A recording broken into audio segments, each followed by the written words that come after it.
Hai semua, selamat datang kembali di channel ini. Seperti biasa, aku berharap semoga semuanya dalam keadaan sehat, senantiasa damai, dan aman ya. Di video ini aku ingin balik ngedongeng untuk kalian, yaitu cerpen baru yang berisikan karangan fiktif bercampur dengan inspirasi entah itu dari film, novel, ataupun pengalaman dari orang lain. Dan misal ternyata ada bagian cerita yang gak masuk akal, mohon pengertiannya karena aku masih perlu belajar banyak untuk jadi orang yang mahir dalam mengarang cerita. Dan di balik cerpen ini juga nantinya ada beberapa pesan yang muncul dan kiranya ada yang berguna untuk kalian yang membutuhkan. Dan aku perlu ingatkan juga bahwa cerpen kali ini cukup sensitif, jadi jika kalian nggak nyaman, aku mohon untuk lewatkan atau abaikan saja video ini. Dan aku merasa waktu yang tepat untuk menyimak video ini baiknya di saat malam hari atau bahkan sebelum tidur ya. Terakhir untuk video ini, mohon cukup dengarkan saja sampai akhir dan mainkan imajinasinya karena nggak ada gambar lebih ataupun coretan penting sekalipun. Oke, segitu saja info dariku dan kita mulai masuk ke ceritanya.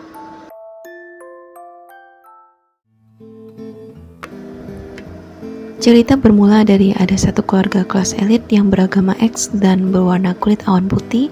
Di antaranya ada sepasang suami istri yang menikah di umur yang cukup tua dan memiliki dua anak. Yang pertama anak laki-laki namanya Citrus dan terakhir perempuan namanya Apple. Dan umur kakak adik ini beda jauh sekitar 12 tahun. Ayah dan ibu mereka baik dan bertanggung jawab. Hanya saja masing-masing punya kelemahan. Sang ayah punya kepribadian keras dan tegas, jadinya nggak bisa merangkul anak-anaknya dan temperamental, sedangkan ibunya terlalu penurut dan penakut. Apalagi ibu itu nggak mau kalau anak-anaknya bermasalah, karena dirinya pun nggak mau kena ditindas ataupun kena makian dari suaminya. Dan nggak jarang juga sehari-hari sering berdebat di tempat kediaman mereka, sedangkan anak-anaknya jadi bahan tong sampah ketika ibu nggak ada tempat untuk meluarkan amarah seusai dimarahi habis-habisan oleh suaminya. Meskipun untungnya nggak main tangan, tapi tetap saja kata-kata dari sang suaminya itu sangat menyakitkan. Tapi tetap saja pandangan orang-orang lain berkata kalau orang tua dari kedua anak ini itu orang yang baik dan bertanggung jawab. Orang tua ini paling sayang anak terakhir yaitu Apple, anak perempuan satu-satunya, tapi bukan berarti sayang dalam bentuk manja, tapi bentuk tinggal hidup di dalam kandang burung, alias terlalu dijaga.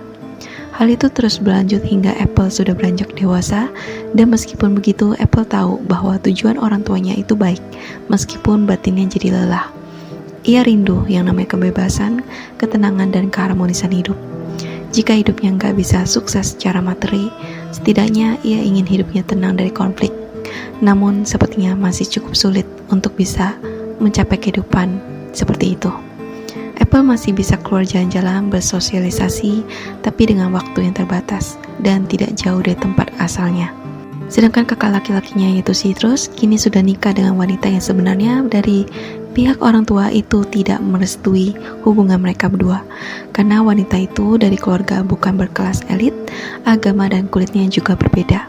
Sehingga Citrus sudah nggak tahan lagi dengan sikap mengontrol dari kedua orang tuanya dan jadinya tetap memilih wanita itu dan membuat keluarga kecil, dan juga dengan ini sebenarnya Citrus dikeluarin dari keluarganya dan menjadi orang kelas biasa.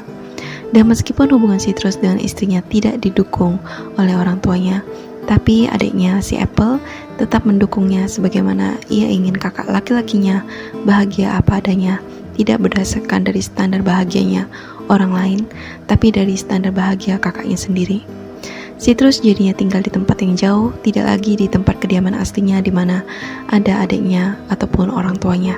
Dan biasanya Apple itu suka bercerita dengan Citrus sewaktu masih serumah alias dari kecil.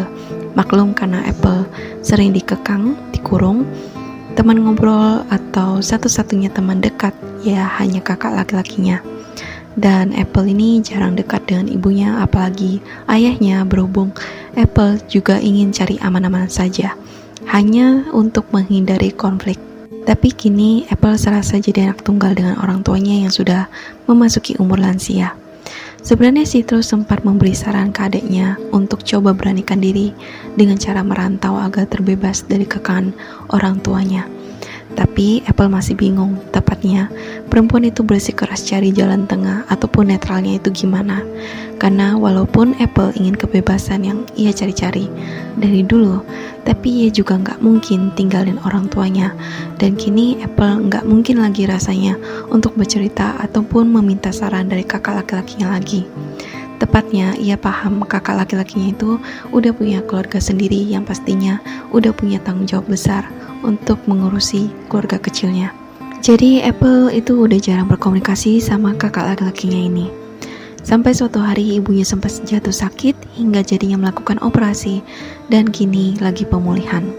Sesekali ada kala kakak laki-lakinya yaitu Citrus menjenguk ibunya meskipun ibunya masih agak kecewa. Kemudian gantian suami menjenguknya dan ketika Apple gantian menjenguk ibunya berkata kalau beliau ingin Apple segera nikah agar ada yang mengurusnya, agar nggak sendiri lagi dan biar pas waktu beliau dipanggil, beliau bisa tenang.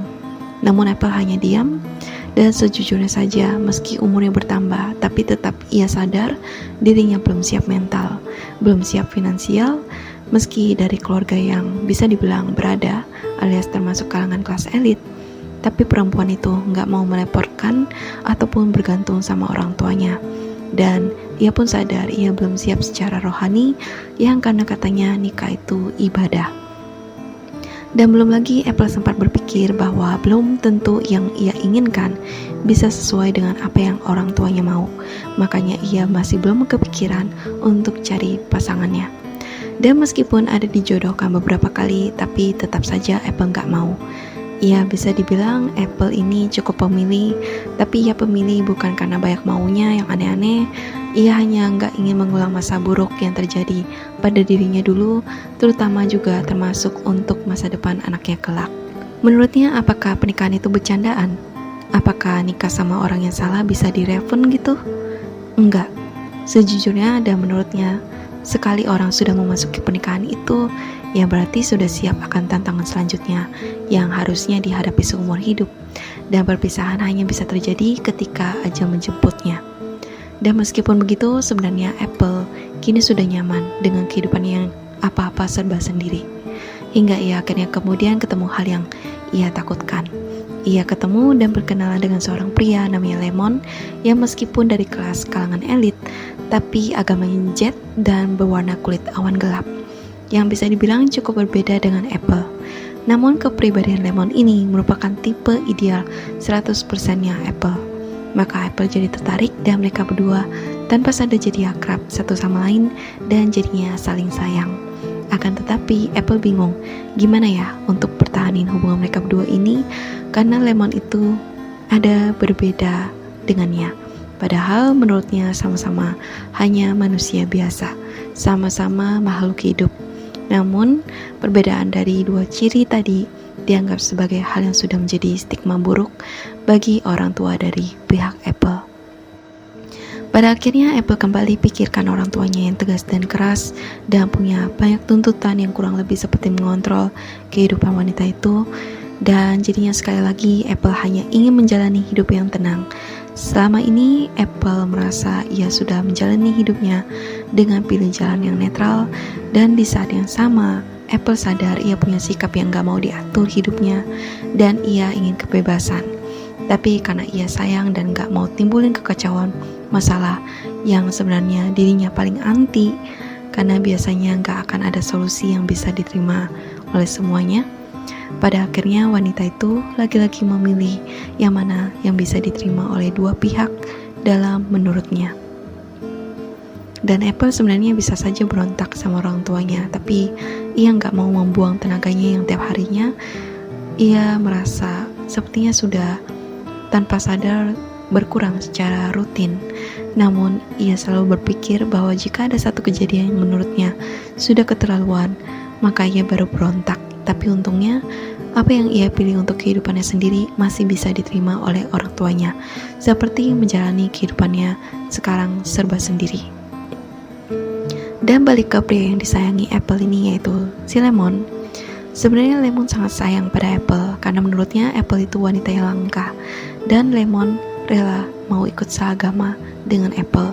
Tapi Apple bilang, Aku nggak mau kamu jadi pindah agama hanya karena aku. Dan kalaupun pindah, belum tentu bisa menyelesaikan segala solusi. Dan Apple pun bisa menjawab begitu, karena memang selain alasannya begitu, ia juga ingat orang tuanya yang banyak tuntutan, sebagaimana ingin yang terbaik untuk anaknya. Jadi kasarnya, belum tentu keinginan terbaik bukan hanya sebatas memiliki agama, ataupun warna kulit, ataupun status sosial yang sama. Dan pernah suatu di kejadian, Apple mengobrol dengan sepupunya, dan kebetulan mereka berdua punya hubungan seperti kakak adik layaknya, jadi akrab gitu. Dan sepupu itu perhatian dengan Apple. Dan karena sepupu itu tahu Apple sudah berusia matang tapi masih single, dan tahu kehidupan Apple bersama orang tuanya gimana, sepupu itu berkata ke Apple, "Aku merasa apapun calon pasangannya, pastinya orang tua kamu ingin kamu bahagia." Tapi Apple kemudian menjawab, "Bahagia versi aku atau bahagia versi orang tua aku?" Dan sepupu itu terdiam. Tapi Apple paham niat baik dari sepupunya, dan akhirnya menjawab lagi bahwa dirinya nggak apa, dan ia mengerti maksud dari sepupunya itu. Dan pada akhirnya Apple nggak jadian sama Lemon. Apple tetap pilih jalan netralnya, meskipun terkadang Apple jadinya masih kepikiran akan Lemon, namun mereka berdua sudah tidak lagi ada komunikasi satu sama lain, dan jadinya Apple hanya bisa mendoakan yang terbaik untuk Lemon. Dan Apple pada akhirnya balik menjalani hidupnya seperti biasa dalam jalur aman hingga ajal menjemputnya. Dan ternyata wanita ini kemudian dikasih kesempatan hidup sekali lagi, di mana ia kaget ia punya orang tua yang sangat penyayang, tapi nggak terlalu mengekang seperti kehidupan sebelumnya. Dan orang tuanya termasuk religius, tapi tetap terbuka untuk semua agama. Warna kulit juga tetap sama, berkulit awan putih. Hanya saja kendalanya orang tua itu sangat perhitungan, yang namanya materialistis.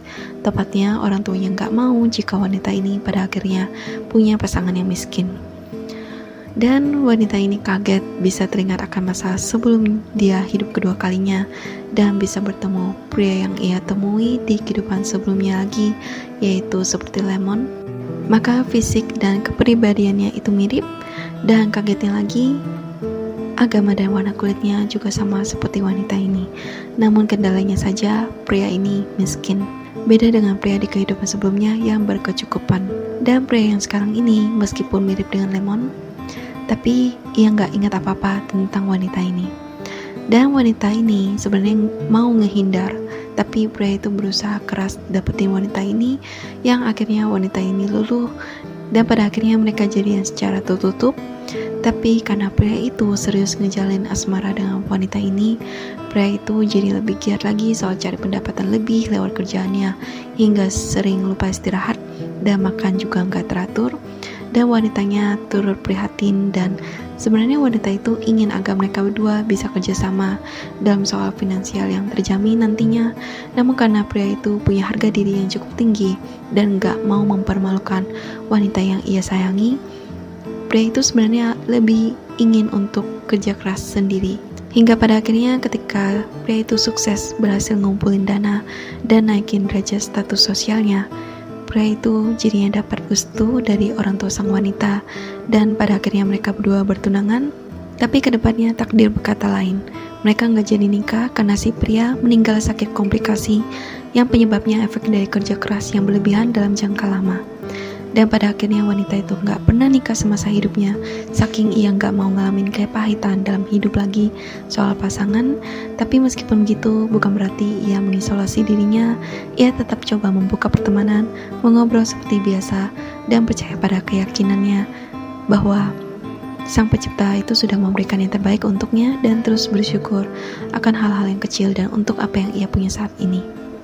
Hingga ketika ajal menjemputnya lagi, wanita itu kaget sekaligus terharu bahwa nyatanya ia melihat dan bisa bertemu lagi dengan calon suaminya yang selama ini sudah menunggunya dan kini menjemputnya dalam bentuk roh, sama seperti keadaan wanita ini juga dalam bentuk roh.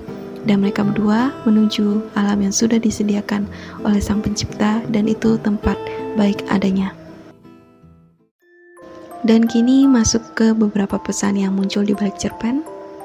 Pertama, sebenarnya agama itu tidak layak ataupun tidak sepantasnya untuk dipertaruhkan ataupun ditukarkan dengan hal yang berbau duniawi. kecuali jika manusia itu sendiri tertarik untuk pelajari agama selain yang ia pegang, karena niatnya sendiri, bukan niat dari orang lain, dan selama tujuannya juga dipastikan baik.